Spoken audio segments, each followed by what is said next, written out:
بسم اللہ الرحمن الرحیم۔ السلام علیکم ورحمۃ اللہ وبرکاتہ۔ یا اللہ ہر قسم کے گناہ معاف فرما۔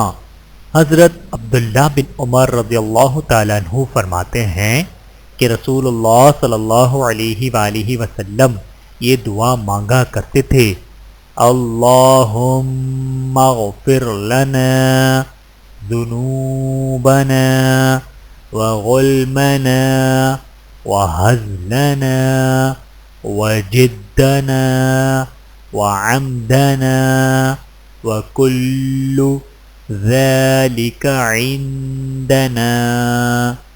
ترجمہ: اے اللہ ہمارے گناہ اور ہماری طرف سے زیادتی اور مذاق میں، سنجیدگی میں اور جان بوجھ کر کیے گئے ہمارے گناہ، غرض ہماری طرف سے ہونے والی ہر قسم کی کوتاہی کو بخش دے، آمین۔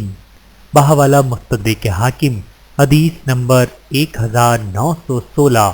اللہ تعالی ہم سب کو احادیث مبارکہ پر عمل کرنے کی توفیق عطا فرمائے، آمین ثم آمین۔